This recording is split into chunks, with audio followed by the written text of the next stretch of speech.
Buenos días a todas las personas que nos acompañan el día de hoy en esta tercera jornada del Seminario Internacional Historias de lo Político, Las Tramas de la Nación, 1903-1952.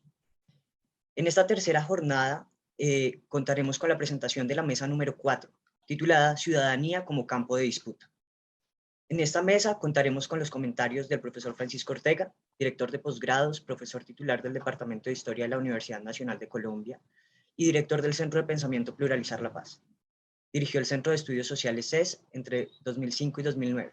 Obtuvo su doctorado en la Universidad de Chicago y ha sido profesor invitado en la EGES de París y académico residente de Stanford y en el Instituto Max Planck para el Estudio del Derecho. En 2017 fue Santo Domingo Visiting Scholar del David Rockefeller Center of Latin American Studies de la Universidad de Harvard. Ha publicado varios libros y artículos académicos sobre los temas de investigación. Contaremos en esta mesa con la presentación de la primera ponente, la profesora María Imelda Ramírez. Ella es doctora en Historia de América de la Universidad de Barcelona, magíster en Historia de la Universidad Nacional de Colombia y licenciada en Trabajo Social de la misma universidad. Se desempeñó como profesora del pregrado en Trabajo Social entre 1976 y 2012 y como coordinadora de la maestría en Trabajo Social con énfasis en familia y redes sociales entre 2008 y 2012, programa del cual es profesora ocasional y directora de tesis. Fue profesora de los posgrados de estudio de género, especialización en maestría, entre 1994 y 2004. Ha publicado varios libros, artículos y reseñas en revistas nacionales e internacionales sobre historia de las mujeres y el género, la violencia contra las mujeres y la historia del trabajo social. Es integrante del Grupo Mujer y Sociedad de la Universidad Nacional de Colombia. Nuestra segunda ponente del día será la profesora Luz Ángela Núñez Espinel, licenciada en Ciencias Sociales de la Universidad Pedagógica Nacional, magíster y doctora en Historia de la Universidad de los Andes. En la actualidad es profesora asistente de la Universidad Colegio Mayor de Cundinamarca. Sus intereses de investigación se orientan hacia la comprensión de cómo los movimientos sociales y las organizaciones de izquierda articulan tres dimensiones de lo político: las ideologías, el orden simbólico y la praxis. Con esta breve bienvenida le doy el paso al profesor Francisco Ortega, quien será el comentarista de la mesa. Muchísimas gracias, Miquel, y muy buenos días para todos y todas. Bienvenidos y bienvenidas al seminario, a nuestra cuarta mesa en torno al eje ciudadanías como campo de disputa.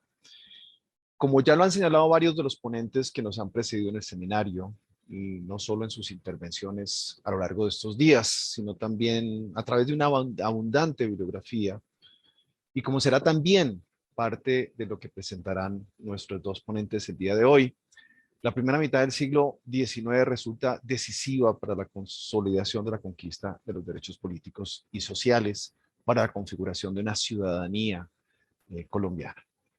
Ese itinerario no es ni de lejos lineal, progresivo, emancipador, sino que está marcado por altibajos, por ires y venires, como diría mi colega Mauricio Archila. Las dos presentaciones que tenemos hoy, la mesa se abre precisamente a una discusión extensa en torno a esa ciudadanía como un campo de disputa.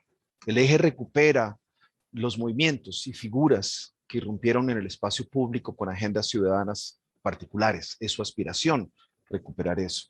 Más allá de la realización social efectiva, en todo caso, lo importante tener en cuenta es que la ciudadanía se constituye como el horizonte de inteligibilidad y contienda política en el marco del sistema representativo durante este periodo. Las luchas políticas, sociales, culturales, económicas y étnicas y de género del periodo están vinculadas precisamente a ese principio, el principio de igualdad también consagrado por la ciudadanía. A la inversa, allí donde se entroniza la desigualdad, arrecia entonces la indignación colectiva, la resistencia, la efectiva movilización y la protesta. Las dos ponencias que nos presentarán hoy estarán precisamente explorando algunas de estas tensiones.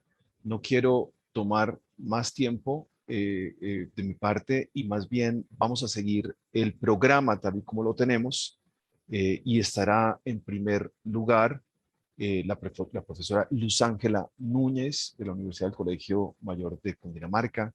Profesora, tiene usted la palabra. Bienvenida, muchas gracias. Bueno, muchas gracias a todos y todas. Inicio por darles un saludo y un agradecimiento fraterno a los organizadores del evento por permitirme estar aquí esta mañana con todos ustedes compartiendo estas interesantes reflexiones y lo que hemos visto ya en los días anteriores. Bueno, básicamente he titulado la presentación Pueblo, Política y Ciudadanía Plebeya en Colombia durante el primer tercio del siglo XX y busco fundamentalmente presentar algunas reflexiones sobre la noción de pueblo como referente clave para debates muy amplios como los de nación, progreso y ciudadanía, pero con un interés particular que es entender cómo va cambiando la noción en sí misma y también cómo se va articulando a la praxis política del periodo, qué implicaciones tiene en esa praxis y en las contiendas que se dan, sobre todo en esta primera parte del siglo XX.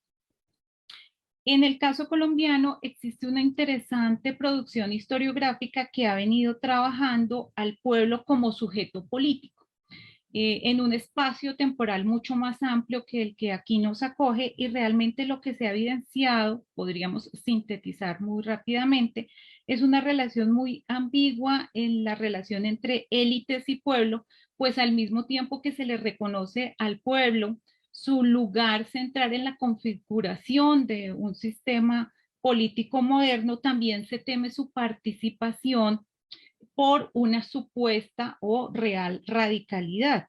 En ese sentido, entonces, existe, digámoslo así, ya esta visión de larga duración que incluye, pero teme y al mismo tiempo trata de refrenar un poco la participación política del pueblo. De allí que lo que nosotros planteamos no es que exista una novedad en la participación política del pueblo a comienzos del siglo XX, sino que lo realmente interesante de este proceso, de esta coyuntura, es cómo se resignifica esa noción de pueblo para incluir a un actor social emergente como es el actor obrero o el obrerismo en términos generales. De allí que queremos plantear tres puntos que voy a anticipar por si de pronto luego el tiempo no me permite desarrollarlos todos, dejarlos planteados. El primero de ellos tiene que ver con el problema de la identidad, ¿no? Y es cómo se redefine, así como les decía hace un momento, cómo se redefine la noción de pueblo durante el primer tercio del siglo XX por los sectores que se sienten identificados por este apelativo. Y quiénes, digamos, quiénes están en ese nosotros y quiénes quedan por fuera del nosotros pueblo. Esa tensión entre la homogeneidad y la heterogeneidad que siempre está presente en el pueblo genera un debate muy interesante sobre la representación política en el sentido de quién puede representar legítimamente al pueblo frente a la sociedad mayor, frente a las instancias políticas, etcétera. Un segundo eje analítico apunta hacia la necesidad de revisar digamos, la dicotomía que se ha planteado para el estudio de los obreros, del movimiento obrero, que diferencia muy claramente lo social y lo político, donde lo social estaría referido al movimiento obrero como organización y como protesta fundamentalmente, y lo político generalmente se ha tratado desde el punto de vista electoral. Planteamos la necesidad primero de entender lo político mucho más amplio de lo electoral y pues a partir de allí tratar de entender cómo se da esa contienda por obtener un lugar reconocido dentro de la política a comienzos del siglo XX. Y un tercer problema que viene concatenado con los dos anteriores, ya es específicamente el de la ciudadanía y el debate que queremos plantear en torno a lo que sería una ciudadanía obrera o una ciudadanía plebeya que desborda la noción de ciudadanía a secas en este periodo. Básicamente, lo que nosotros trabajamos es a partir de los discursos que generan los obreros y el movimiento obrero mismo, fundamentalmente fuentes de prensa obrera, y pues esas digamos, un enfoque, pero también una limitación en el sentido que estamos viendo solamente los discursos que producen estos sectores, obviamente dentro de un contexto mucho más amplio, van a entrar a competir también por otras instancias que están produciendo sentido en este periodo. Bueno, entonces empezamos con el primero, que tiene que ver con el de la identidad, y aquí vemos fundamentalmente cómo cambia la noción de pueblo a comienzos del siglo XX, y vemos cómo el pueblo es una categoría fundamentalmente política, o partimos por lo menos de esa premisa, que nos permite comprender cómo se va dando la diferenciación antagónica de un grupo subalterno en relación con las élites, pero al mismo tiempo es una forma de afirmación de un sujeto colectivo que aspira permanentemente a ser incluido en el orden social y político, apelando generalmente a un ideario de larga duración que recoge las ideas liberales de igualdad, justicia, democracia y ciudadanía. En este sentido, la idea de pueblo como un sujeto colectivo homogéneo, pues tiene una fuerte ambigüedad, puesto que al mismo tiempo es heterogéneo y se evidencia de esa manera. O sea, el pueblo es unificador, pero el pueblo está conformado por. Entonces es al mismo tiempo homogéneo como heterogéneo. ¿Quiénes configuran ese pueblo o quiénes conforman ese pueblo?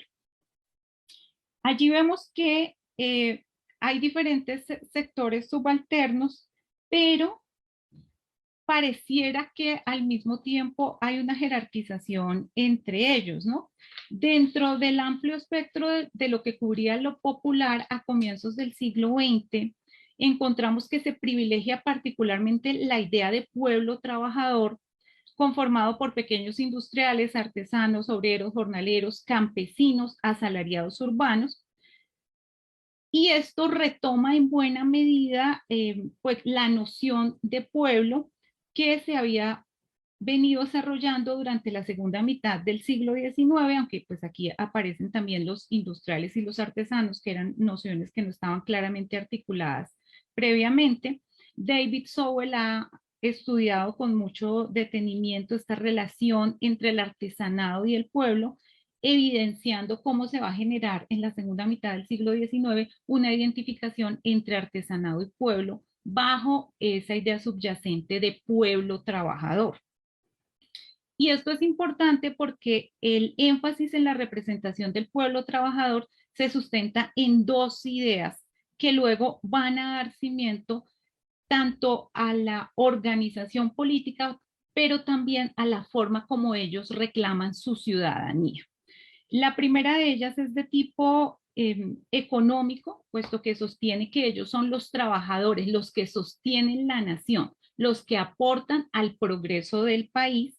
Y un segundo elemento de tipo más político y social que está relacionado con la visión positiva que se tenía del artesanado y paulatinamente del obrerismo como defensores tradicionales y autorizados de los derechos del pueblo.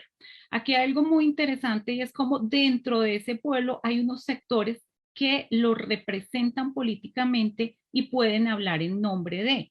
Primero son los artesanos y aquí vamos a ver el relevo en favor de los obreros o del obrerismo. No es un proceso claramente lineal ni continuo, sino que pues tiene bastantes tensiones y es discontinuo, aunque podríamos caracterizarlo de esa manera. Vamos a ver que ya para la segunda, tercera década del siglo XX, el término obrero va eclipsando otras denominaciones y va a aparecer como sinónimo fundamental de pueblo. Entonces el pueblo es el obrero y otros sujetos sociales se van a identificar con esa denominación de obrero. Por ejemplo, algunos jornaleros, pequeños industriales, los artesanos mismos se van a empezar a autodenominar como obreros. En este sentido, entonces, hay que tener mucho cuidado, puesto que obrero no es un concepto que remita únicamente a una realidad económica, sino que tiene una connotación política y social fuerte para denominar a diferentes grupos que realizaban trabajos productivos. Así esos no se dieran dentro de relaciones fabriles o incluso asalariadas. Designaba asalariados, evidentemente, artesanos, campesinos, trabajadores independientes e incluso a pequeños industriales y dueños de talleres. En este sentido, además de la identificación de estos grupos respecto al trabajo productivo, también se sienten unidos por las condiciones de vida y por una situación que ellos consideran común, que expresan de manera muy reiterada en los periódicos, y son elementos compartidos como la pobreza, la explotación, el hacinamiento, la falta de higiene, la falta de educación, lo que se denomina en general como abandono por parte del Estado. Y este sentimiento de compartir la misma suerte los va a llevar a considerar que tienen intereses comunes y por lo tanto a desarrollar un sentimiento de solidaridad alrededor de esa identidad colectiva. En oposición con los ricos, los gobernantes, que son representados como zánganos, quienes no contribuyen al progreso del país y viven, por el contrario, de la explotación del pueblo.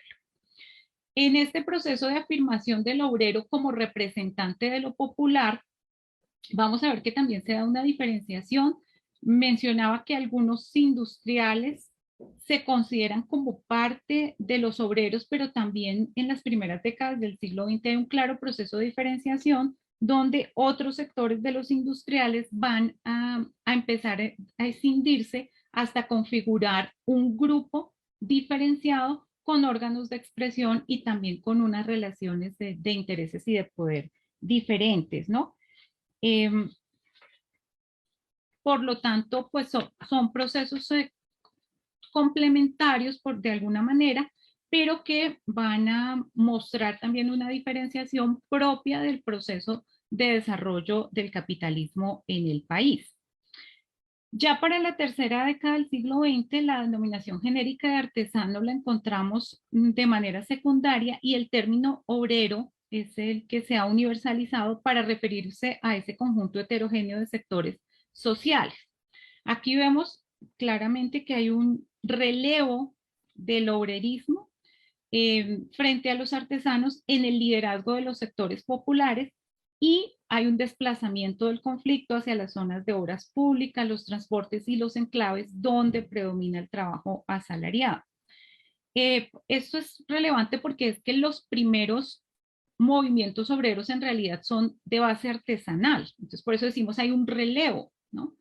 Tiene que ver con esa adopción de la identidad obrera por parte del artesanado, pero también claramente un avance de estos sectores económicos en el país.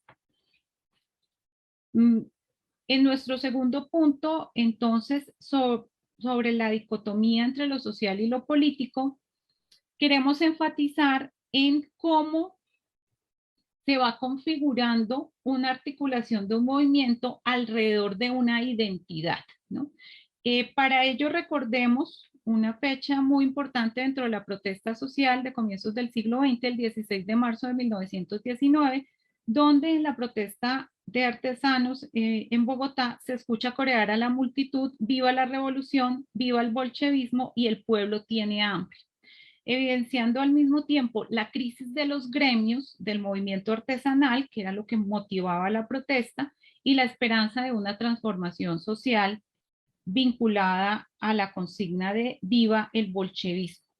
Esta escena evidencia la emergencia de un nuevo horizonte simbólico y de acción política vinculado al movimiento obrero internacional, en una sociedad donde todavía el artesanado tenía una fuerte influencia política y cultural.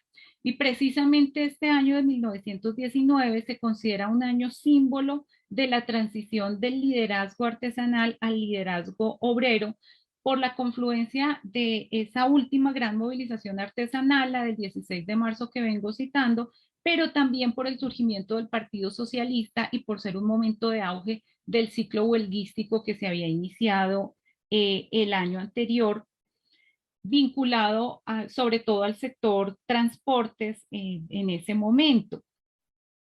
Vemos aquí cómo este encuentro entre los artesanos y los obreros no son dos fases inconexas o dos fases sucesivas de un proceso lineal, sino por el contrario, es la configuración de un sujeto social que retoma el legado del movimiento artesanal al mismo tiempo que se está construyendo sobre la base de la identificación con el movimiento obrero internacional, que les lega un nuevo repertorio de movilización como la huelga, formas organizativas, cooperativas o sindicatos, ideologías, referentes simbólicos y culturales y una nueva forma de interpretación de la realidad basada en la lucha de clases, según la cual el proletariado no solamente es el sujeto por excelencia de la historia, sino agente de la emancipación humana.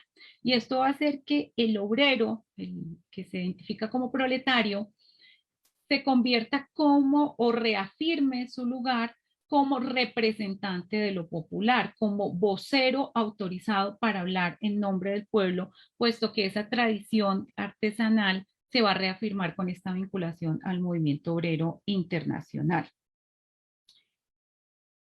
De manera que el modelo del obrero y del movimiento obrero van a ser la base de la identidad y de la organización política. Y aquí quiero enfatizar en que el obrero, perdón, es un modelo, es un proyecto a construir, y así funciona. El obrero es visto como un ideal al cual quiere llegar el pueblo colombiano y por eso se hacen una serie de organizaciones, de publicaciones para enseñarle al pueblo el modelo de lo que debe ser un obrero.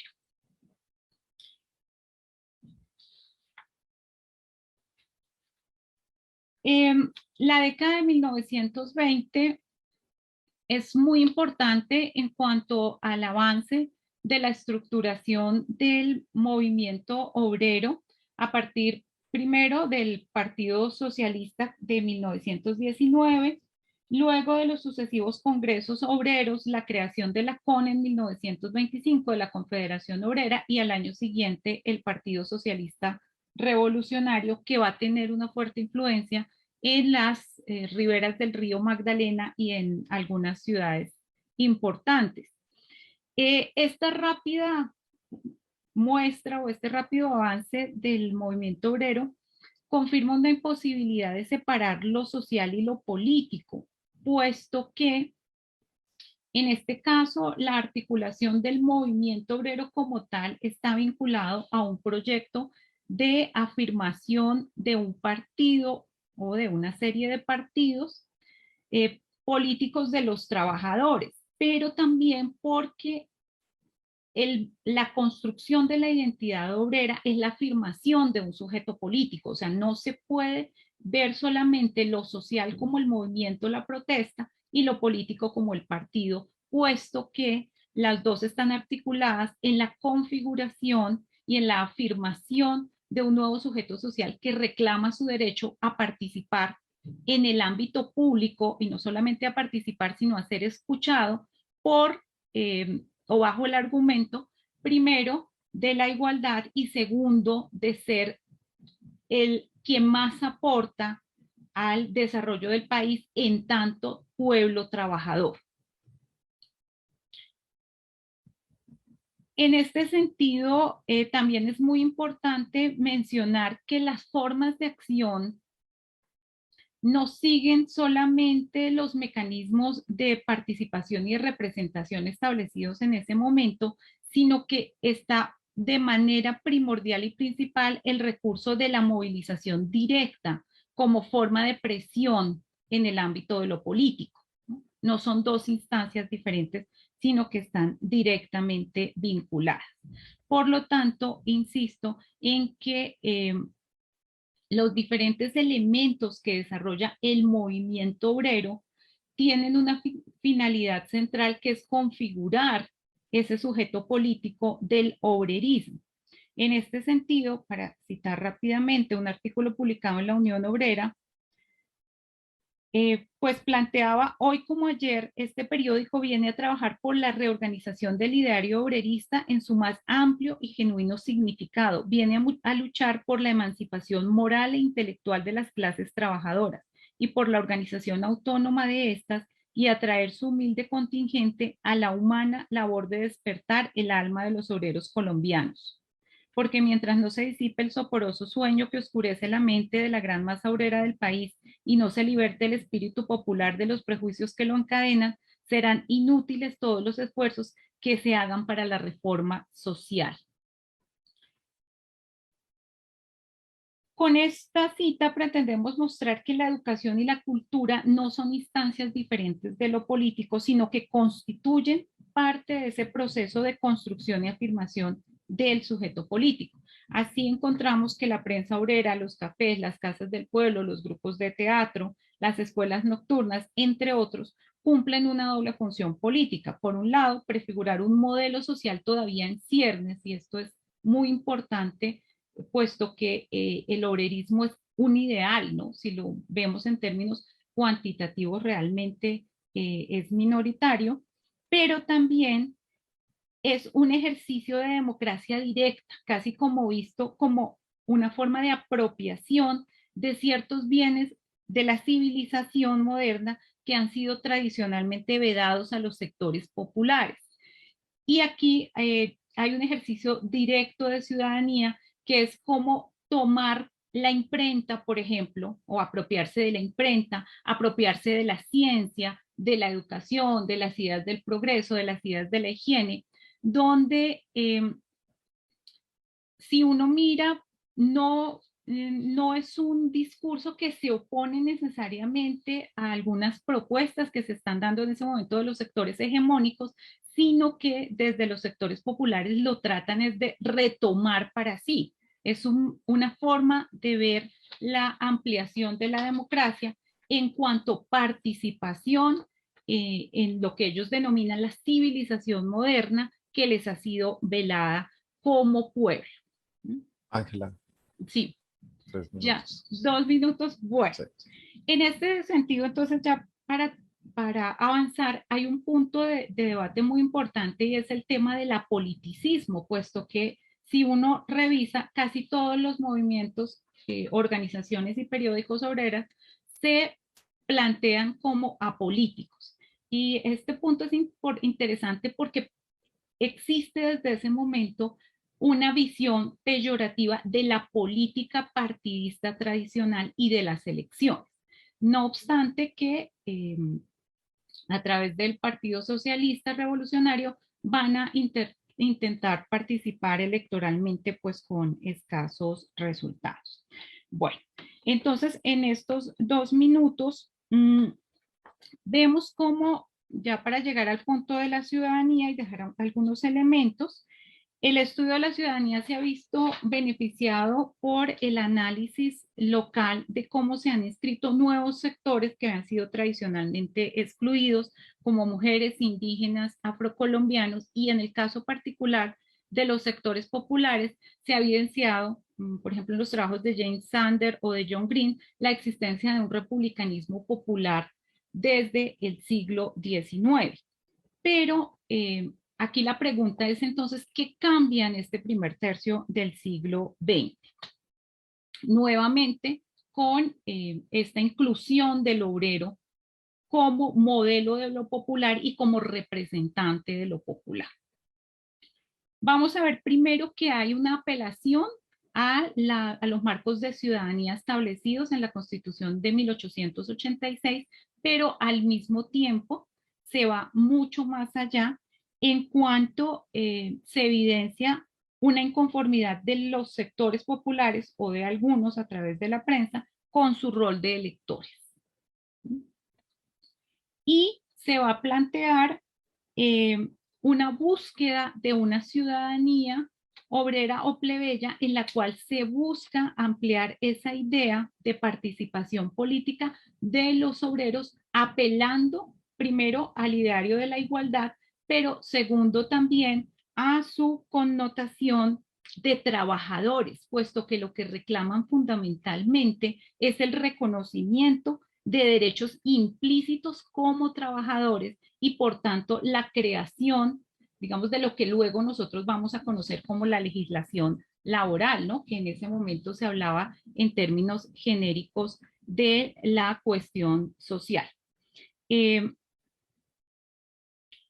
Básicamente, entonces, esta noción de ciudadanía desde el punto de vista de los obreros pone en el centro del debate el reconocimiento efectivo de los derechos y la participación política de los trabajadores, proclamando una concepción de igualdad que va más allá de las consideraciones formales y jurídicas, y argumentando que el obrero, o mejor, reclamando su lugar en el espacio social, en el espacio político, en cuanto ser humano, ¿sí? Apelando a la idea de igualdad universal, pero también en tanto pueblo trabajador.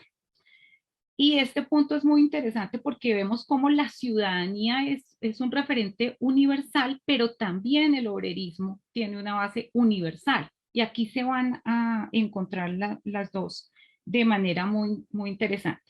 Los alcances de esta ciudadanía plebeya pues fueron limitados, aunque nada desdeñables, el tema de la cuestión social, el inicio de la legislación laboral en Colombia, diferentes formas organizativas, espacios de sociabilidad, y entonces para concluir, el fin de, digamos, de estas formas organizativas de los años 20 del Partido Socialista Revolucionario no significa el fin de la ciudadanía plebeya. Esta sigue existiendo de manera intermitente y la encontramos en otros lugares en Colombia en la primera mitad del siglo XX, pero es muy importante mirar el quiebre que va a introducir la República Liberal en la noción de ciudadanía, que se construye en ese entonces desde el gobierno, puesto que discursivamente la noción de obrero se muta o cambia, entendiéndola bajo la lógica que va a incluir López, el presidente López, equiparando ciudadanía y pueblo. Y allí sería muy interesante explorar esa otra noción de pueblo que se empieza a desarrollar con Gaitán, donde se va a desarrollar sobre la misma base de pueblo trabajador, pero el referente obrero no aparece tan importante. Entender estas mutaciones, ya para cerrar, de lo que se entiende por obrero, de quienes lo representan y cómo se configura ya políticamente, creo que nos pueden dar pistas para entender estas décadas que siguen del 30 al 40, que han sido poco exploradas desde esta óptica, que transitan de manera tan peligrosa entre la institucionalización y la violencia. Muchas gracias. Muchas gracias, Ángela. Pasamos ahora a la profesora María Imelda Ramírez. Profesora, muchas gracias. Tiene usted la palabra. Bien, primero que todo, quiero expresar mis agradecimientos a los organizadores de este evento por darme la oportunidad de participar con una ponencia que he titulado Las mujeres colombianas, voces ciudadanas sin ciudadanía, 1903-1957. Bueno, quisiera iniciar señalando que desde los años 80 del siglo XX, cuando en las academias del norte emergían las discusiones sobre la historia de las mujeres, se planteaban las posibilidades de una historia propia o de una historia compartida con los hombres, la presencia y el protagonismo de las mujeres o sus ausencias, los silencios y la exclusión de los análisis históricos, la historia contributiva o la historia feminista.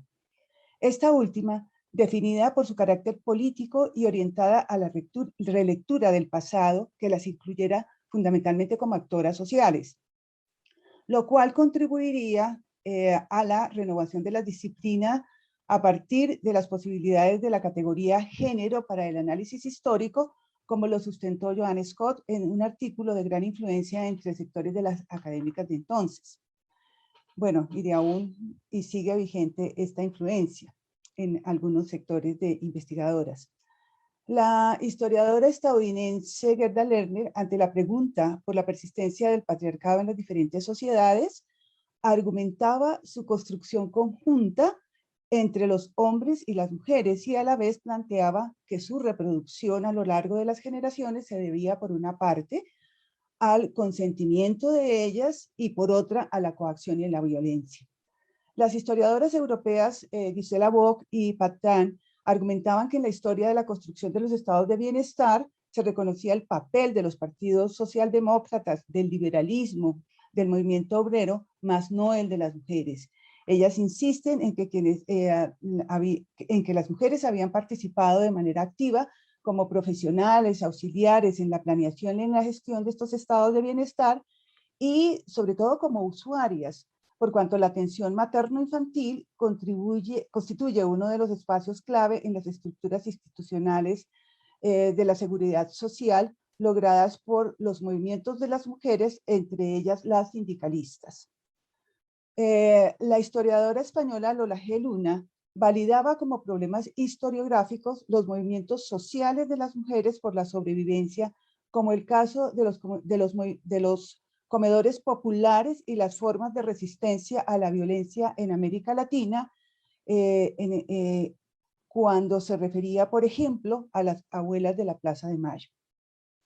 Hacia los años 90 del siglo XX cobró fuerza en América Latina la consideración de la diferenciación étnica y estamental o de clase de las mujeres en los distintos análisis de los contextos de la historia de la región, principalmente en las sociedades americanas anteriores a la ocupación castellana, en la sociedad esclavista colonial, en las independencias, en la construcción de las repúblicas decimonónicas, así como también en el advenimiento de la modernidad y de las democracias del siglo XX. Al respecto de lo que nos ocupa en este seminario, cabría considerar la historia propia de las colombianas desde 1903, como se propone en los términos de este evento, hasta 1957, prolongando en unos pocos años la periodicidad sugerida por cuanto fue ese año cuando concurrieron a las urnas por primera vez las colombianas.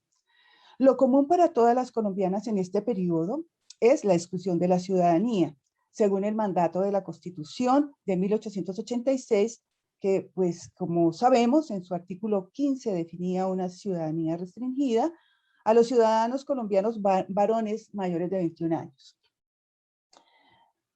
Bueno, esta exclusión de la ciudadanía se mantuvo hasta 1954, cuando la Asamblea Nacional Constituyente, ANAC, produjo la reforma que reconoció a las colombianas mayores de 21 años el derecho a elegir y ser elegidas y cargos de representación, y se emprendieron las campañas de cedulación.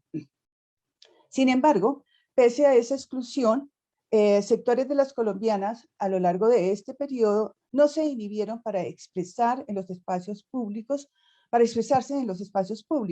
sustentando su criterio acerca del acontecer político, por ejemplo, pero también acerca de lo reivindicativo del momento en que les correspondió vivir, manifestándose en la acción colectiva y demostrando las posibilidades de su actuar político. Se reconocían a su vez en su diferencia y confiaban en su palabra, apropiándose de las promesas de la democracia y potenciando las posibilidades de alianza con sectores masculinos afines a su causa y también confiando en la institucionalidad. En esta exposición trato 3 casos de agencia femenina entre 1903 y 1957 que permite advertir ciertas posturas de vanguardia, minoritarias y urbanas, pero resonantes en lo concerniente al logro al acceso de los derechos ciudadanos. Otras tendencias que merecerían mención, aunque no se tratarán en esta exposición por problemas de tiempo, es el protagonismo de las campesinas en sus movilizaciones por el derecho a la tierra y las movilizaciones de las trabajadoras de la economía del café. Bien, en el primer lugar, destaco que en los 2 primeros números del Bisemanario Suramérica, fundado y dirigido por Adolfo León Gómez, abogado y político colombiano liberal, publicado en Bogotá desde diciembre de 1903, se observa en diferentes contribuciones el ambiente de desazón ocasionado por la separación de Panamá. En el primer número, publicado el 17 de diciembre de 1903, un grupo de mujeres de la élite de la ciudad, lideradas por la escritora Soledad Acosta de Samper, 1983-1913, identificada como, ellas se identificaban como hijas de los próceres que nos dieron patria independiente. Objetaron de manera vehemente la separación de Panamá en un pronunciamiento dirigido a José Manuel Marroquín, vicepresidente de la República. Ellas expresaron lo siguiente: los colombianos es cierto que somos débiles, que somos atrasados, que somos pobres y hasta ahora hemos abatido la cerviz con humildad ante el poderío de nuestra hermana mayor, la América del Norte. Y por ese motivo pretende hoy robar nuestra soberanía, insultarnos, despreciarnos. Pero ya es tiempo, Señor, de que levantemos nuestras cabezas y los corazones humillados y que vea el mundo que en este rincón de los Andes hay dignidad, hay altivez, que por nuestras venas corre la sangre de los héroes que vencieron los ejércitos peninsulares en cientos de batallas. En ese pronunciamiento suscrito por las 41 firmantes y las demás señoras y señoritas que se anuncia estaban adhiriéndose, ante un hecho consumado expresaron pues en tono emocional los sentimientos de pérdida de la integridad de la nación. También el reconocimiento de ciertos rasgos de la identidad de la sociedad colombiana y ciertas formas de protesta más o menos impotente ante las relaciones con los Estados Unidos, admitiendo una suerte de consanguinidad que de hecho produce vínculos indisolubles. En el número 2 del semanario, del 22 de diciembre de 1903, el vicepresidente respondió de manera convencional este pronunciamiento de las damas de Bogotá.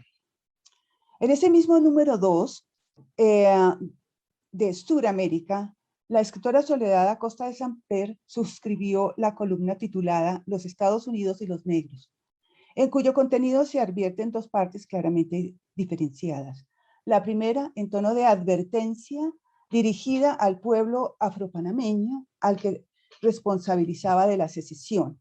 Ella dice: el odio que tienen los Estados Unidos a los negros, mulatos y cuarentones es invencible, cosa que en breve descubrirá el pueblo bajo el Istmo de Panamá, que se ha arrojado a los brazos de los yanquis, los cuales los despreciarían doblemente por haberse vendido por oro, o los que ofrecían a cambio de una traición. A renglón seguido, Soledad Acosta, en un acento de denuncia, reproduce unas líneas de una carta de un profesor de la Universidad de Harvard, publicada en el National Review del mes de octubre. Tanto en los condados del norte como en el sur, a todo joven americano de la plebe se le enseña que todo negro que comete un crimen puede ser martirizado por el público sin que intervenga la policía. A manera de cierre de la columna, Soledad Acosta se pregunta si eso hacen los yanquis con los negros en su país, ¿qué no harán en un territorio conquistado? Bien, entonces estos mensajes muestran cierta apertura coyuntural de la prensa liberal a la palabra escrita por las mujeres, en este caso pues mujeres de élite, que desde distintas perspectivas manifestaron sus interpretaciones de los acontecimientos políticos relevantes del momento. Se iniciaba así un lento pero persistente proceso de incursión en el periodismo político de las mujeres, de muy difícil acceso en las diferentes regiones del país durante la primera mitad del siglo XX.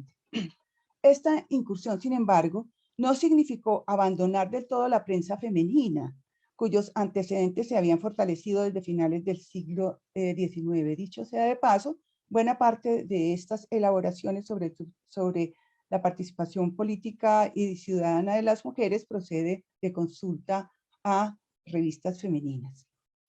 En Bogotá, la revista Mujer, Lecturas para las Familias, es considerada la primera publicación financiada y dirigida por una mujer, Soledad Acosta de Samper. Esta publicación circuló desde septiembre de 1878 hasta mayo de 1881 y se publicaron 60 números. Sus contenidos se orientaron a tratar la participación de la mujer tanto en los ámbitos públicos como en la vida privada, con colaboraciones sobre la situación educativa y laboral, la moral, la higiene, las costumbres, y también se divulgaban contenidos literarios. Hay una sección, Historia de la Mujer en la Civilización, a cargo precisamente de Soledad Acosta de Samper, y este fue un espacio dedicado a construir relatos sobre la presencia femenina en el pasado, ejercicio del que se derivó su vasta producción de novelas históricas. A partir de los años 30, las sufragistas colombianas retomarían el proyecto de las publicaciones seriadas elaboradas por mujeres para mujeres con finalidades políticas orientadas a la información sobre los avances internacionales de los derechos de las mujeres, sobre sus derechos a la ciudadanía, el derecho al voto, como se anotará más adelante. Bien, 2.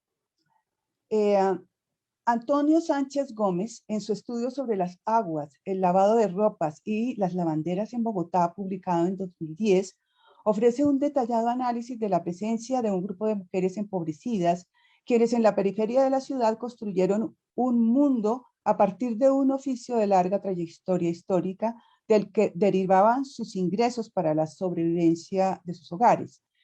Y se trataba de un mundo pleno de significados acerca de las relaciones de las mujeres con el río, el cuerpo, la limpieza y la ocupación de un espacio que era definido de todos, aunque en tensión con las tendencias a la privatización de los caminos, los bosques, el ambiente, el agua. La organización social del oficio exigía a las lavanderas un conocimiento de los requerimientos de los habitantes de la ciudad y ellas circulaban entre los espacios privados de los hogares y los espacios públicos. En ese deambular, las lavanderas eran portadoras de información sobre asuntos concernientes a la intimidad de los hogares o de los aconteceres públicos y políticos de la ciudad.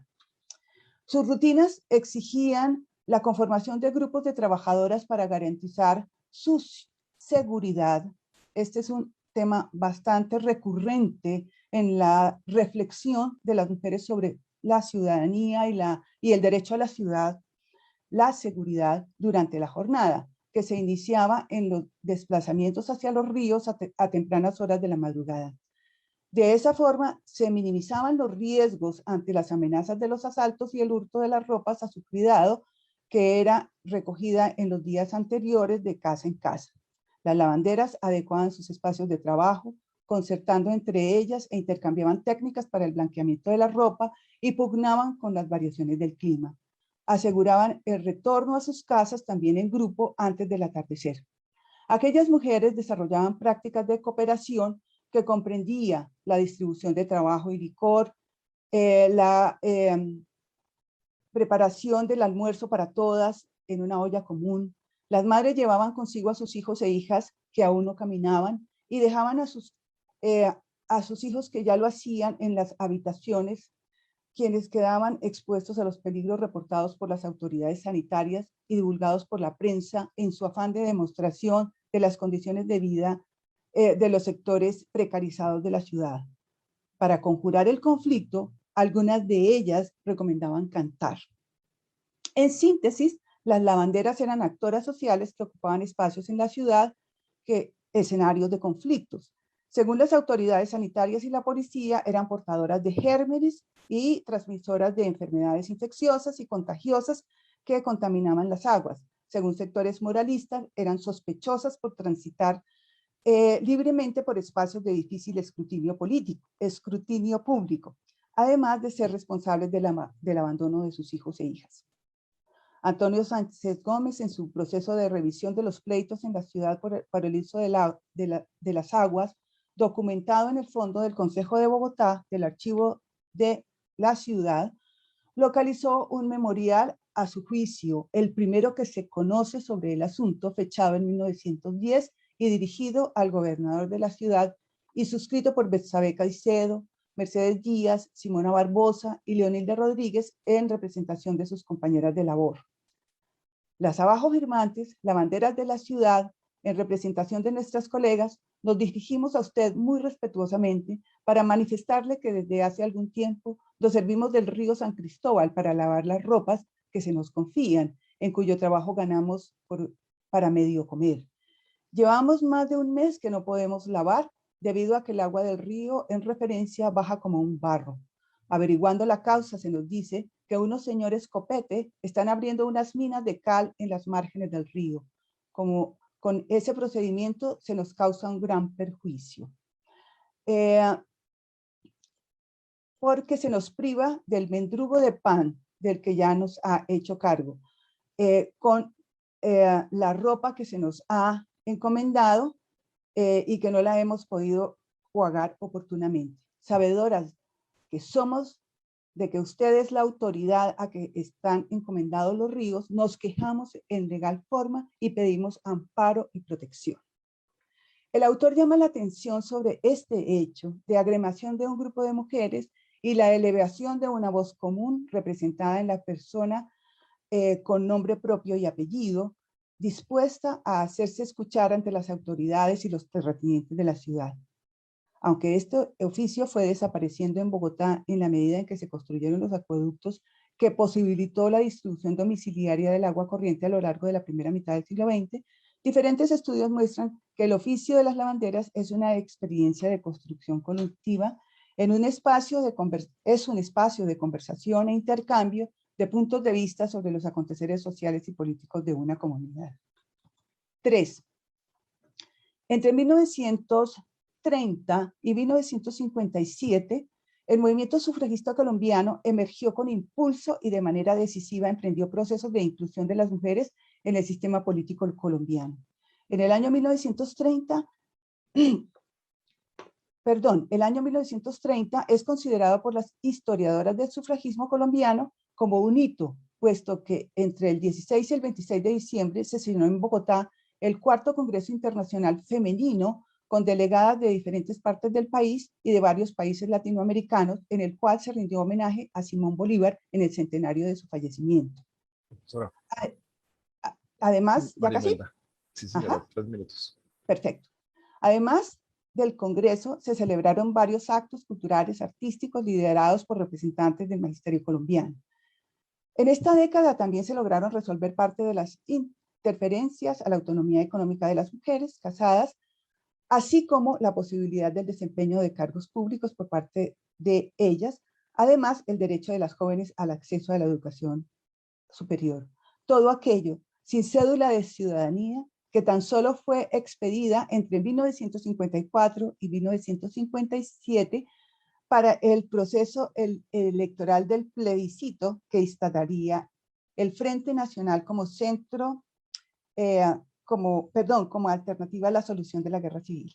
Quedaron pendientes, por supuesto, varias reivindicaciones referentes a la vida privada, como el divorcio, que ya figuraba en su agenda, pero que se logró fue mucho más tarde. También quedó pendiente el reconocimiento del sufragismo colombiano en los análisis de la historia política, así como su significación para el avance de la democracia en el país. Lola G. Luna argumenta que si bien la historia social abrió la posibilidad de la inclusión de las mujeres como sujetos de la historia, sobre el sufragismo se había guardado un prolongado silencio y el desconocimiento de su contribución a la renovación de la historia política con actores reales.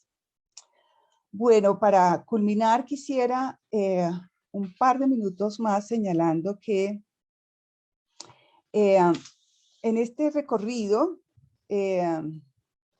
por el movimiento sufragista, destacaría una experiencia de interés sobre el sufragismo en los terceros partidos.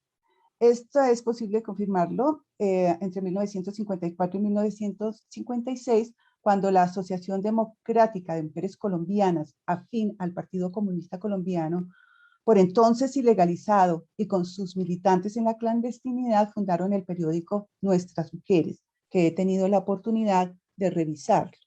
El liderazgo de este proyecto estuvo a cargo de un grupo de activistas con vínculos con la Federación Democrática Internacional de Mujeres y con organizaciones de mujeres del sindicalismo agrario colombiano. Se publicaron 15 números, parte de los cuales no fue posible localizar. Para culminar, quisiera destacar una nota de esta prensa sobre el sufragio femenino que se llamaba Señora María. Tiene 5 minutos de su tiempo. Esta sección figura sin firma y supongo que es de autoría de Ismenia de Mujica. Se trataba de manera específica los temas relacionados con las nuevas responsabilidades de las colombianas respecto a sus deberes ciudadanos. En este espacio y en uno titulado ¿Qué es y para qué sirve el voto? Se afirma, comillas, La trascendencia que él tiene, desde luego que es para la participación en el ejercicio de la soberanía popular y el primer paso, por lo tanto, para el restablecimiento de nuestra democracia, que la mujer pueda imponer su voz y su opinión en el gobierno, que tenga la posibilidad de hacer comprender a todos los colombianos las circunstancias reales que encierran la infinidad de problemas que la rodean, no solo como mujer y madre, sino también en su calidad de ciudadana. Muchas gracias. Muchísimas gracias, profesora. Bueno, yo creo que tenemos acá dos muy sugerentes presentaciones que podemos pensar en cierta medida como complementarias. En tanto, cada una traza el recorrido que hicieron diversos sujetos sociales, mujeres por un lado, el movimiento obrero por el otro. Ambas, como hemos visto, heterogéneos, esos grupos, esas identidades cambiantes. El periodo marca, de hecho, un momento de transición importante en la manera en que se van a firmar cada uno de esos dos colectivos. Recorridos que hicieron estos grupos en pos de la conquista de una ciudadanía que, si bien no se define en ningún momento, en ninguno de los dos casos, como en pos de un objetivo exclusivamente formal, sí tiene un objetivo de conquista de unos derechos formales que les permitan a los sujetos participar activamente en el sistema político. Y ahí me parece que surge una primera pregunta que quisiera dejar para las dos ponentes, porque creo que marca, digamos, el periodo marca igualmente un proceso, un primer momento, un momento muy importante de formalización del sistema representativo, de cierta manera de consolidación, estabilización de lo que, del programa que había quedado consignado a finales del siglo XIX, que fue retomado y reformulado en diversos momentos y que con la República Liberal también tiene un ensanchamiento y una especie de estabilización. Entonces, por una parte hay un proceso de formalización, quisiera decir, y por otra parte hay un proceso también de ampliación de la ciudadanía. La ciudadanía pasa, como ha sido, digamos, señalado en diversas ponencias, pasa a tener un espectro participativo más amplio y quizás más sistemático.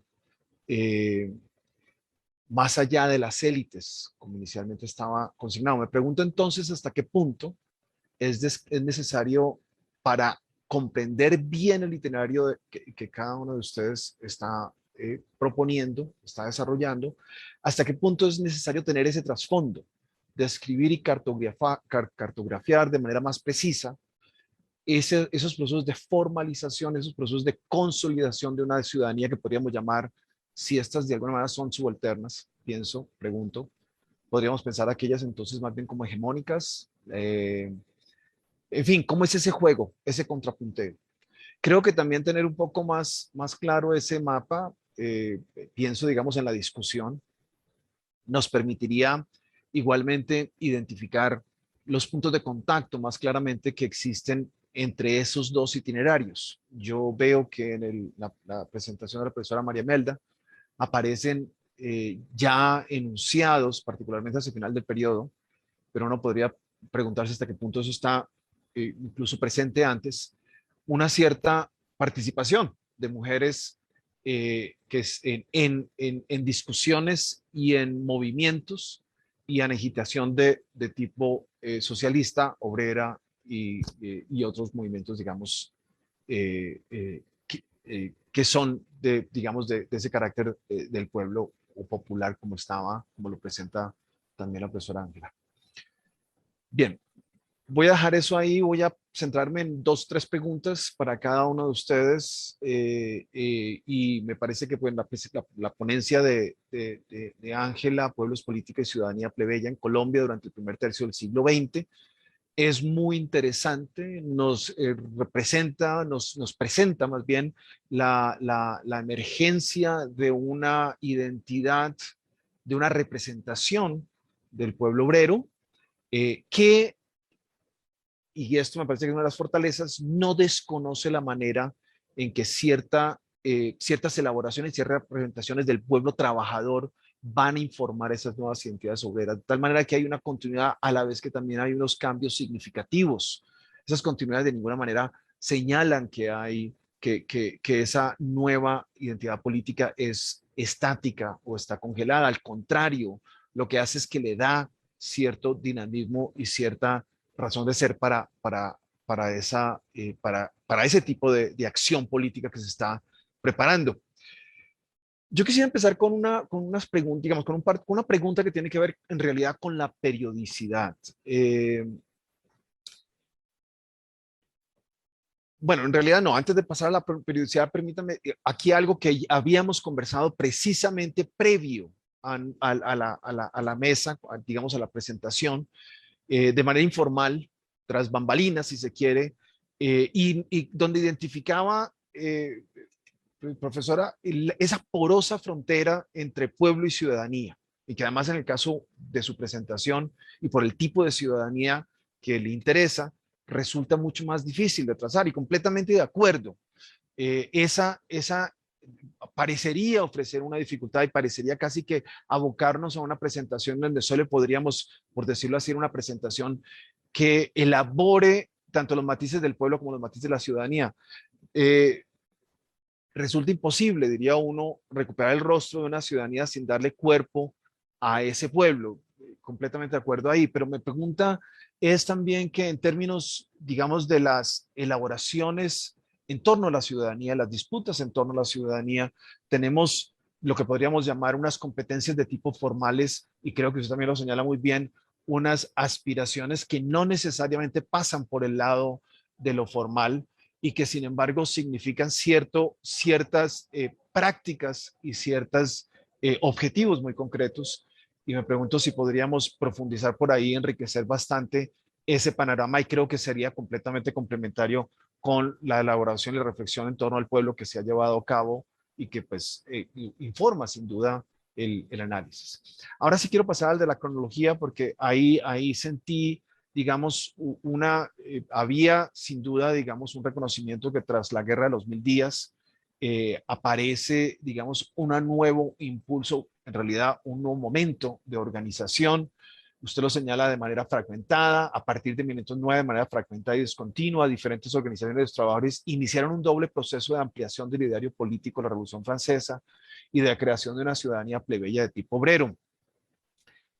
Si bien resulta claro que ese tipo de impulsos está dando, no me resulta del todo claro qué es lo que está ocurriendo como para que haya ese nuevo dinamismo. ¿Cuál sería, si se quiere, digamos, los vectores que dan impulso en ese momento?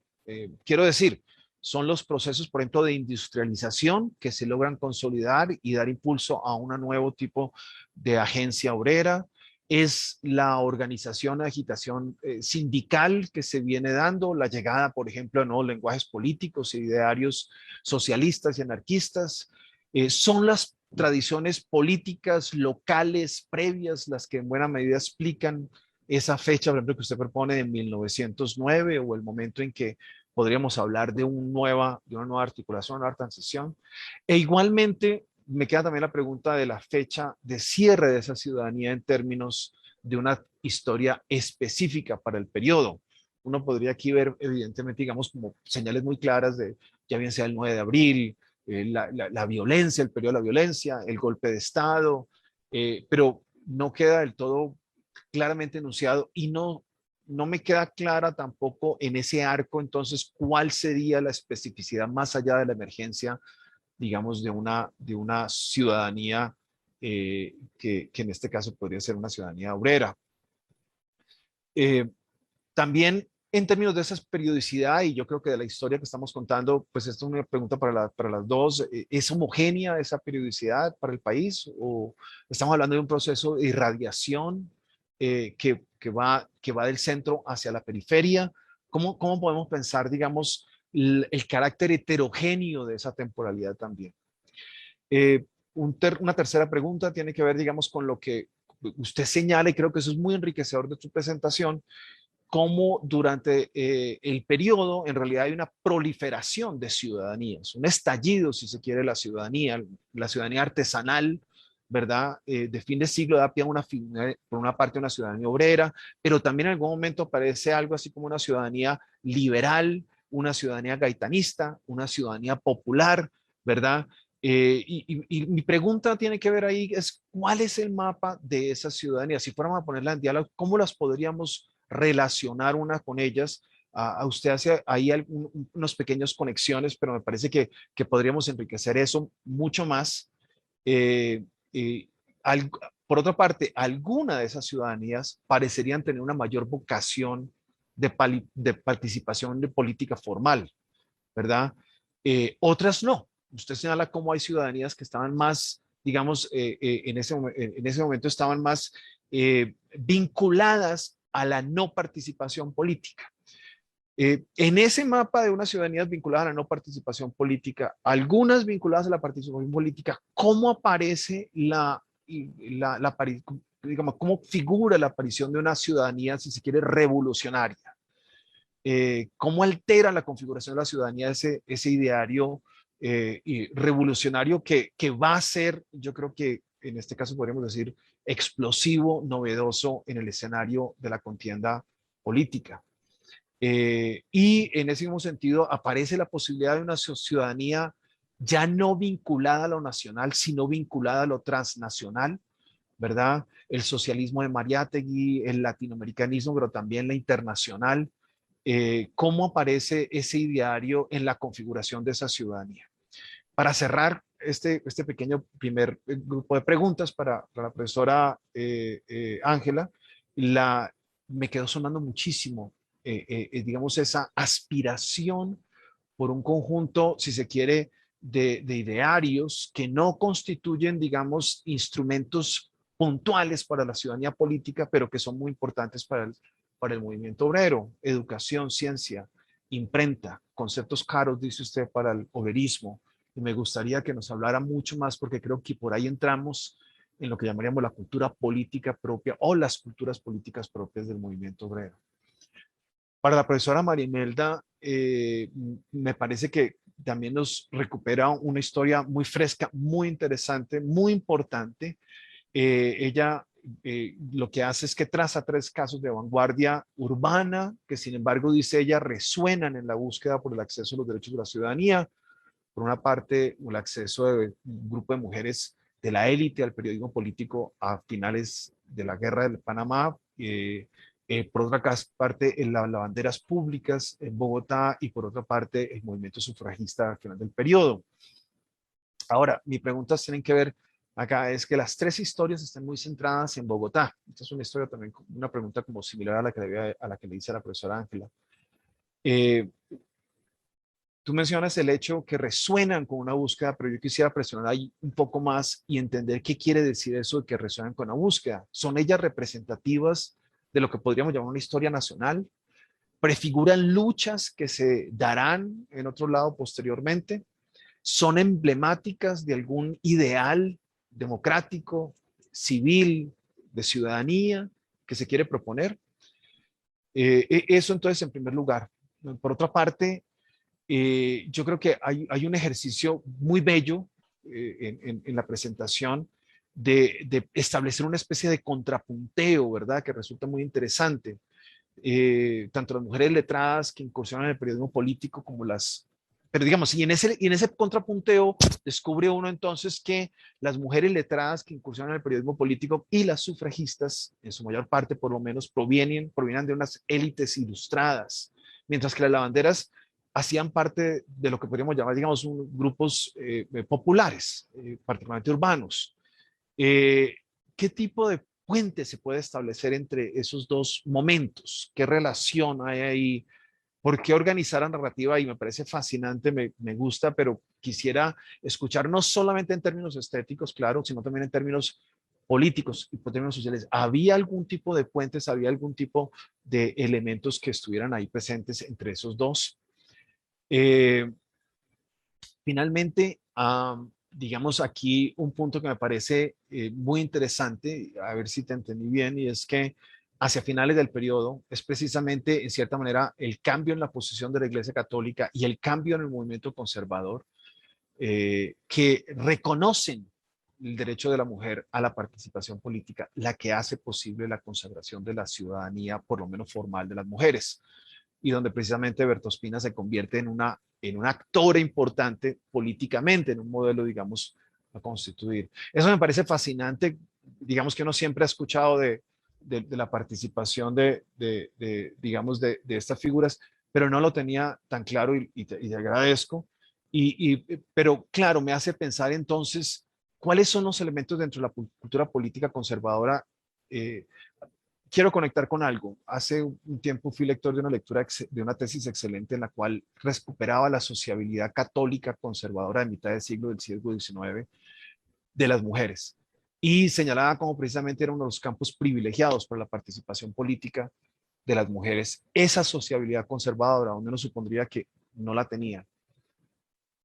¿Hay manera de establecer contacto entre estos dos momentos? Media entre cada uno de casi 100 años, pero parece muy interesante esa conexión. Bueno, quería dejarlo ahí y les agradezco mucho por su presentación, no me quiero extender más. Tienen ustedes, pues no sé, si quieren, seguimos el orden y le damos la palabra a Ángela. Claro, sí. Bueno, pues muchas gracias por estas preguntas. Realmente creo que son muy enriquecedoras y algunas de ellas de pronto exceden lo que podamos trabajar ahora, pero como puntos para el debate me parecen fundamentales. Eh, Quisiera empezar por la pregunta sobre los vectores, porque eso me parece clave. Este surgimiento de la identidad obrera y de la ciudadanía obrera o ciudadanía plebeya claramente está vinculada con el desarrollo de un incipiente proceso de industrialización que va a afectar de manera desigual al país y que en ese momento se ubica en las principales ciudades, pero también en un impulso muy grande a lo que son las obras públicas y los transportes. Ese va a ser como la base material que permite la ampliación del trabajo asalariado, que va a ser fundamental para la creación de, digamos, de esta nueva forma de identidad. Pero también tenemos una tradición de participación del pueblo en política, o sea, es algo que ya está, que yo trato de rescatar mucho del movimiento artesanal decimonónico, y eso va a generar una afinidad, o yo encuentro unos elementos de afinidad con el movimiento obrero internacional, dando lugar a una, digamos, a una cultura política que va a retomar elementos del artesanado, pero que también va a copiar en las formas y en las aspiraciones políticas a ese movimiento obrero internacional. Entonces, esos son como los vectores que van a poner en una actualidad mucho más fuerte la idea del pueblo trabajador, y donde se pasa del artesanado como representante del pueblo a una idea del obrero como modelo, como representante, pero también como, como el sujeto que va a dar la emancipación. Y ese cambio pues va a ser muy poderoso para que el obrero cobre un lugar muy importante también en la representación, en el imaginario político. En torno al tema de la periodización, claramente hay unos hitos, pero este es un tema que no se ha estudiado, creo yo, de manera sistemática. O sea, no tenemos el mapa completo de lo que está pasando. Hay un debate muy fuerte y es qué pasa en 1930, ¿no? Porque pues, si esto estaba tan fuerte, el movimiento obrero venía tan consolidado, entonces, ¿qué pasa allí? Mauricio Archila habla un poco de cómo posteriormente el movimiento obrero se desarrolla es a partir del impulso que le dan los gobiernos liberales. O sea, yo creo que antes de mediados de siglo sí hay que volver a mirar de qué es lo que ocurre alrededor de esta coyuntura de inicio de la República Liberal. Y aquí hay una noción muy interesante de Daniel Pecó, que es la de ciudadanía popular, que es diferente a la que yo vengo trabajando. Esa idea de ciudadanía popular que trabaja Pecó está vinculada a cómo desde el Estado se construye una idea de ciudadanía popular que, digamos, que convoca al pueblo de manera mucho más clara a la política, pero que le asigna unos roles muy, muy particulares en torno a en torno al mercado, ¿no? A su participación en el mercado interno y en las prácticas electorales. Entonces ahí hay también un punto en el cual esta ciudadanía plebeya pues encuentra una competencia muy fuerte con unas instituciones propias y unas formas de sociabilidad que van a ser desarrolladas particularmente por el liberalismo que la pone en cierre. Y creo yo que el tema de la ciudadanía gaitanista es muy importante de explorarlo porque se basa sobre la misma idea de pueblo trabajador. ¿Sí? O sea, se retoma la misma base de larga duración que es el pueblo trabajador, pero la idea del obrerismo se pierde en el discurso gaitanista. O sea, ahí hay otros referentes de pueblo que ya no es el pueblo obrero necesariamente. Y que tienen que ver pues también con la transformación de ese campo socialista y comunista en el ámbito local a comienzos de la década del 30. Ese mapa entonces pues es mucho más amplio, habría que hacer un rastreo específico. Yo decía o mencionaba que uno puede ver que esta ciudadanía obrera no desaparece, por ejemplo, es muy fuerte en la década del 40 en Barranca Bermeja, alrededor pues de un enclave obrero, de un enclave petrolero, donde allí se van a recrear muchas de estas formas que van a ser muy evidentes en la experiencia de la comuna de Barranca después del 9 de abril. Pero tener un mapa completo es mucho más complejo. Y es mucho más complejo porque uno no puede suponer que es un fenómeno simplemente de irradiación, o sea, que está en Bogotá, Medellín, Barranquilla y de ahí irradia al resto del país. Hay unos vasos comunicantes y unas redes que son digamos que se salen de lo que uno esperaría, ¿no? Yo les mencionaba, tenemos como los sitios que están jalonando la industrialización, el ferrocarril, digamos, toda la ribera del río Magdalena como espacios de comunicación de esta cultura obrera, pero cuando uno empieza a ver dónde está la prensa obrera, dónde están publicando, uno encuentra pues una diversidad geográfica mucho más grande. Entonces no se puede hablar ni de una, digamos, de una cobertura, de un maximalismo absoluto, pero cuando uno empieza a ver, por ejemplo, cómo a través de las redes de prensa y de correspondencia se empieza a articular esta identidad colectiva del obrerismo, pues uno queda sorprendido por cuanto es una red mucho más extensa y vincula pueblos y aldeas de muy difícil acceso, pero que se están vinculando mediante la imprenta, fundamentalmente, mediante las redes de libros, de correspondencias, de conferencias, a este ideario del obrero. Bueno, y en ese sentido, entonces, habría que precisar que la noción de ciudadanía que yo encuentro allí es una noción de ciudadanía social amplia que identifica a un grupo social. O sea, ser ciudadano no es obtener digamos, la cédula de votación, ¿sí?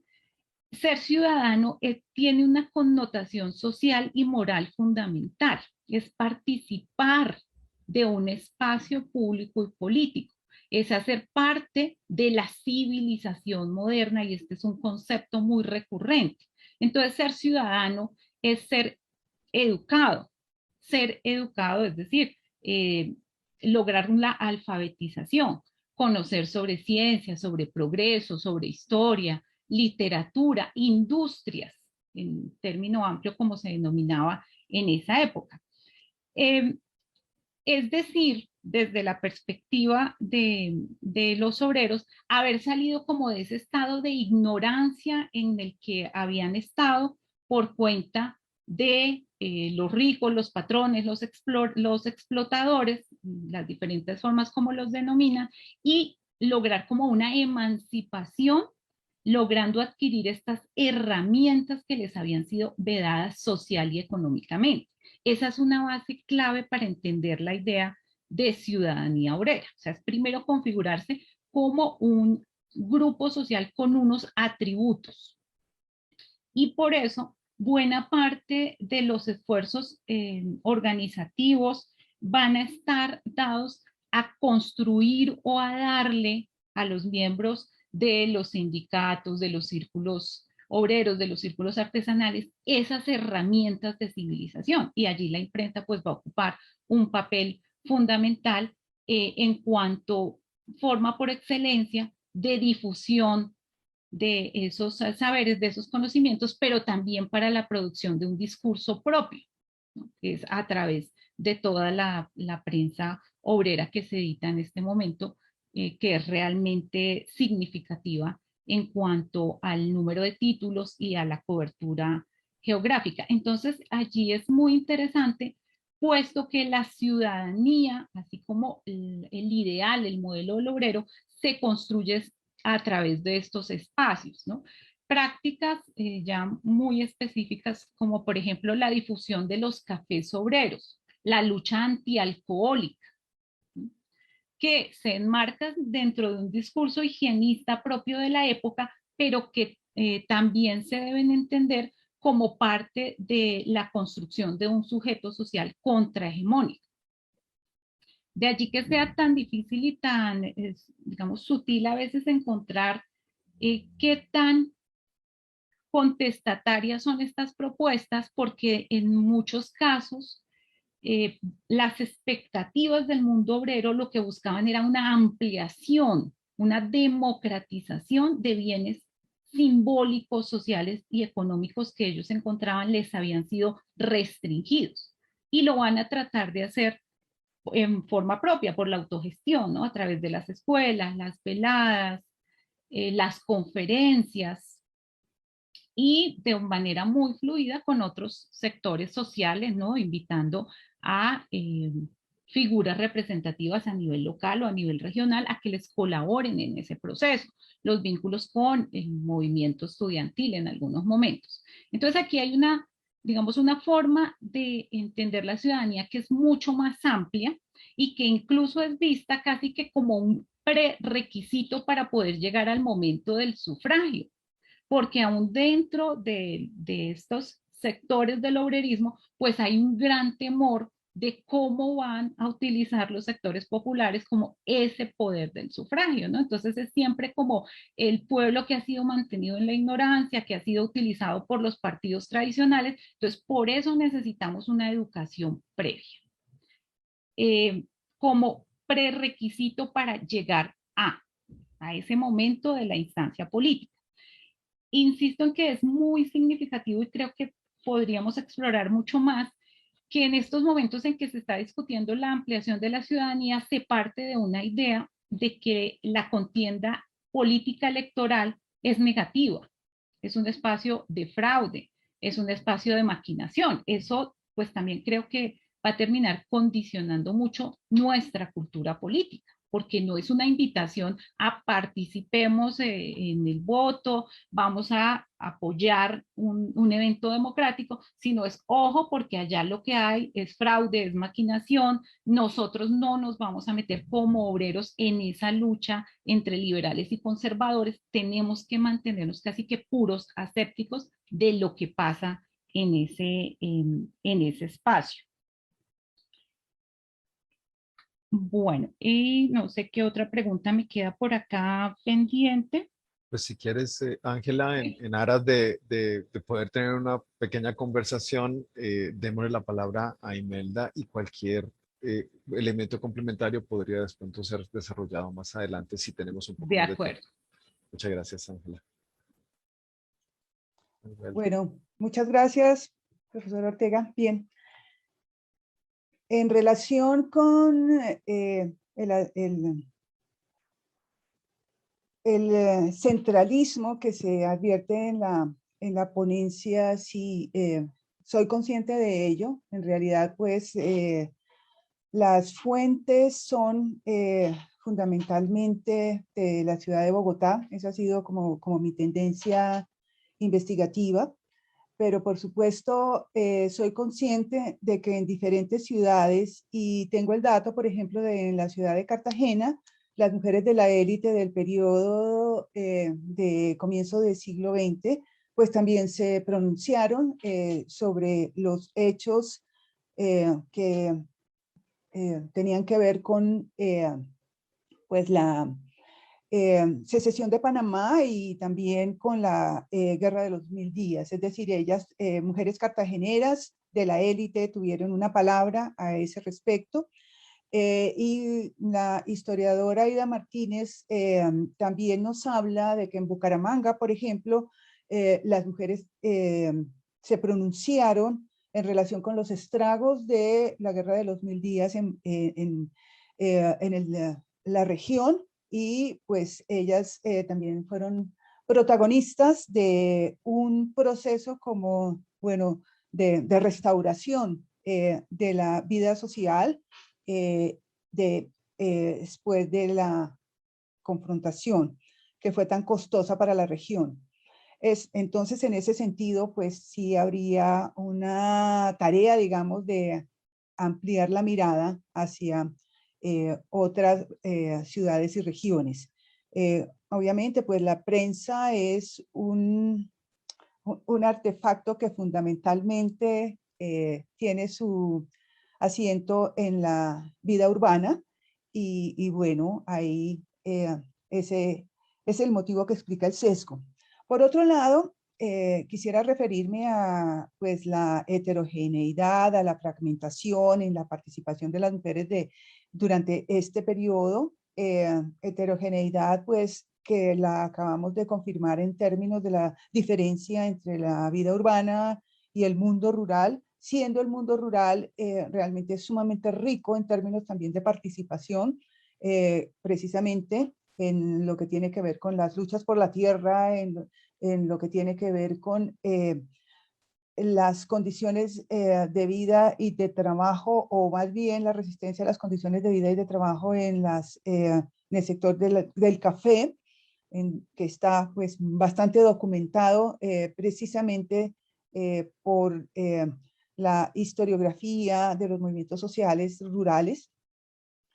Y bueno, el mundo de lo popular en la ciudad de Bogotá, pues es un mundo muy rico a explorar, y precisamente el autor del libro sobre las lavanderas, Antonio Sánchez Gómez, invitaba a la exploración de fondos como por ejemplo el del acueducto de Bogotá, que reposa en el archivo de Bogotá, que es realmente sumamente rico en la documentación sobre estos intercambios entre la ciudadanía y las autoridades por la ocupación de diferentes espacios en la ciudad.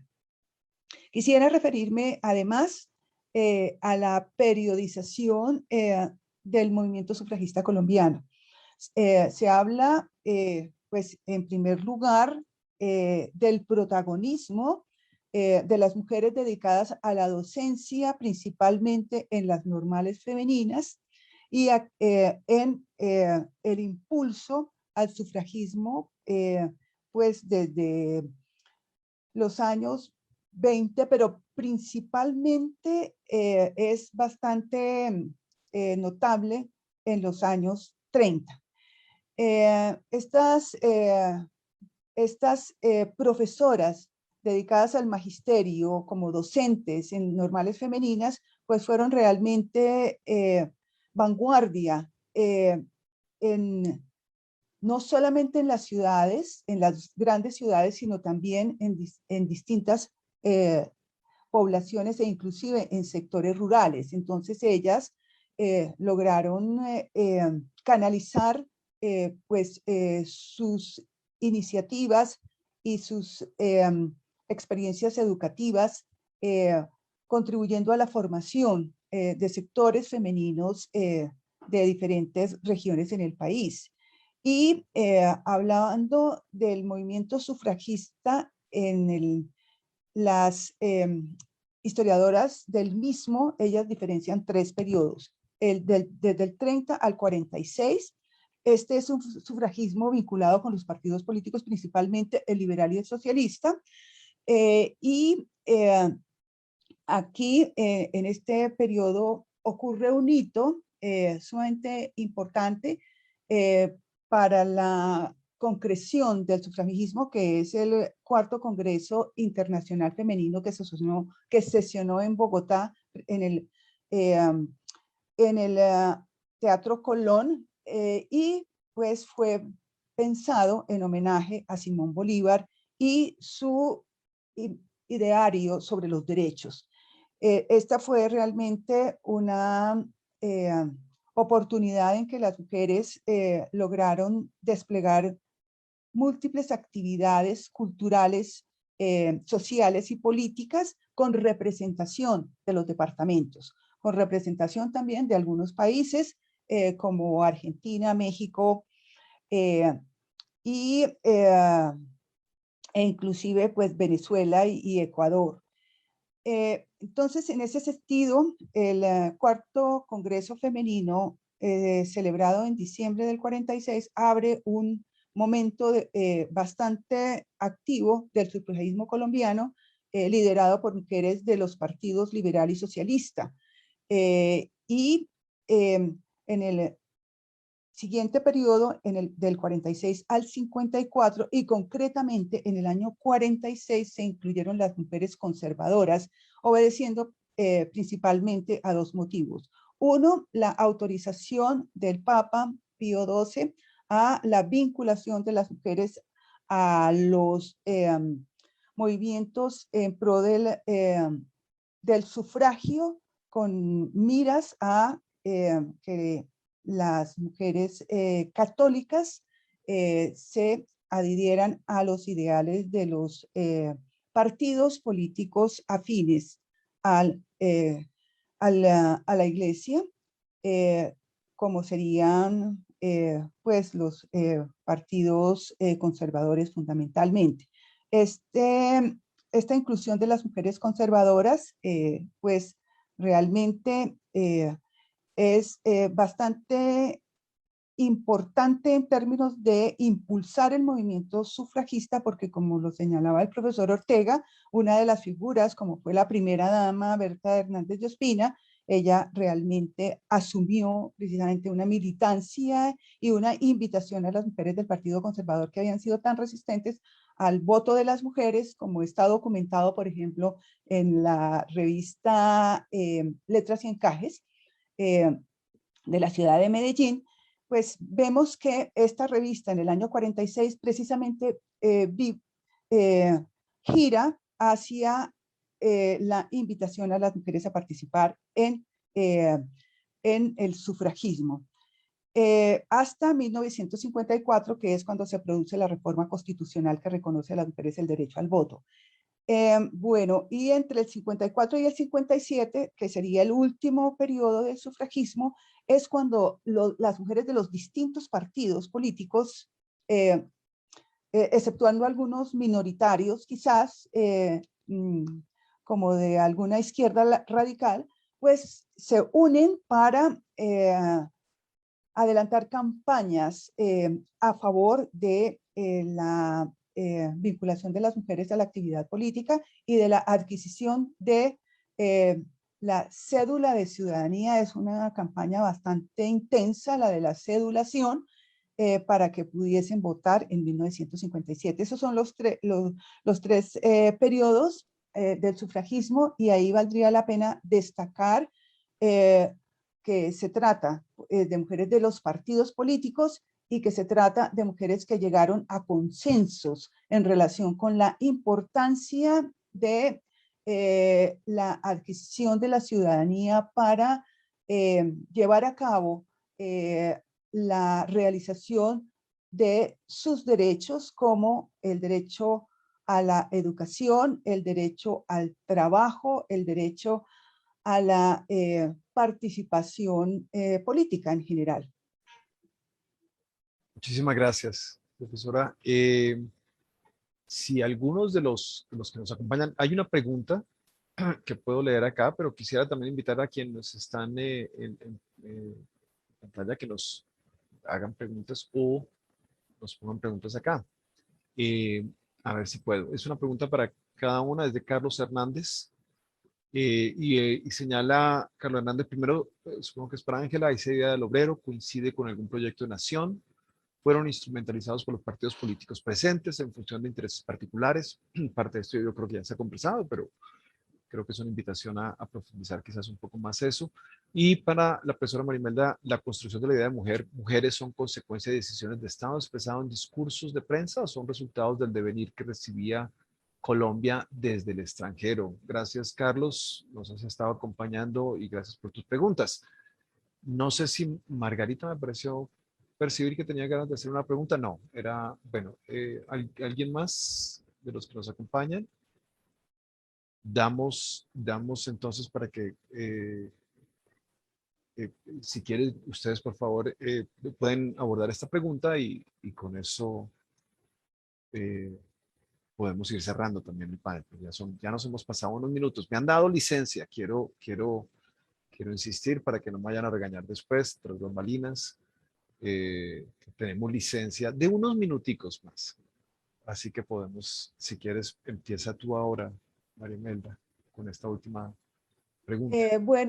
Respecto a la identidad, es una de las preguntas, la identidad femenina, la identidad como mujer, pues ahí habría que hacer referencia al hecho de que, bueno, desde el punto de vista del movimiento sufragista, pues se reconoce la identidad femenina y en las feministas liberales la identidad feminista.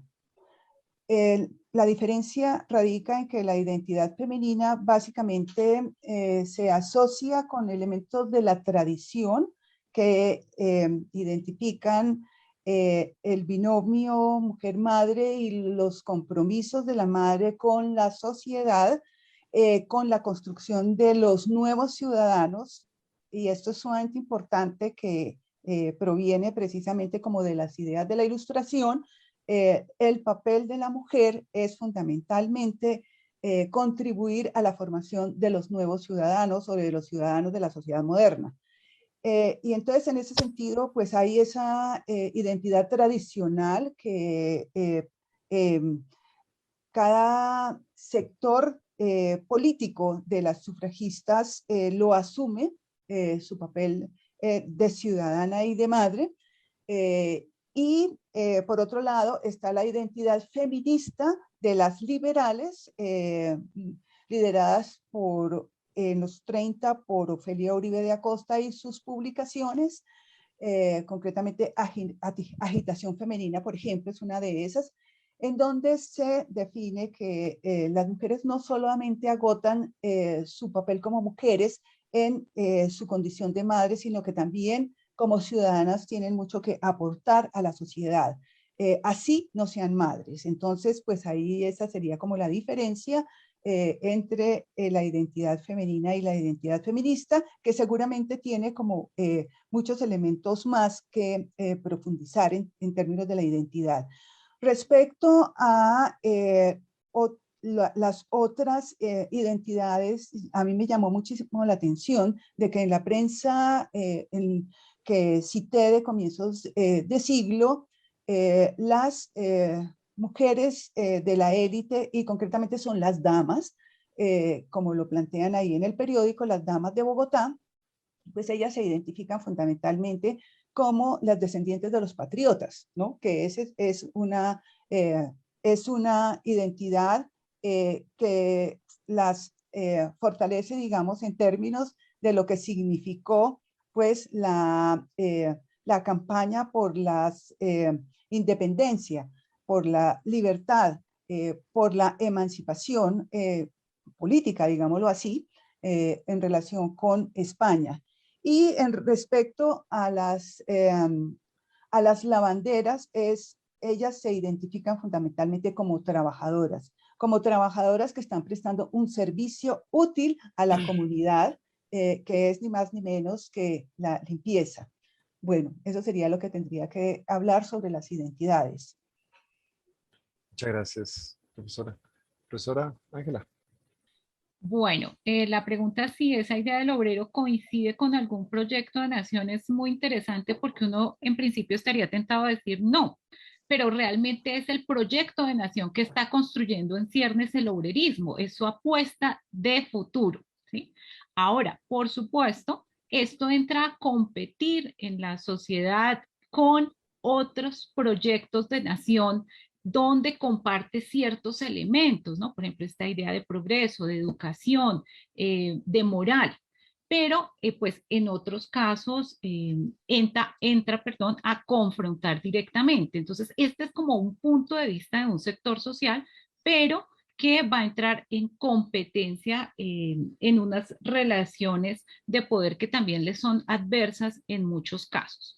La pregunta por la instrumentalización, ese es un debate que está servido y que lleva muchos años en nuestra historiografía, sobre todo alrededor de esa coyuntura de 1930. O sea, sí fue que el Partido Liberal se sirvió de la movilización que habían adelantado los obreros y el Partido Socialista Revolucionario para catapultarse al poder.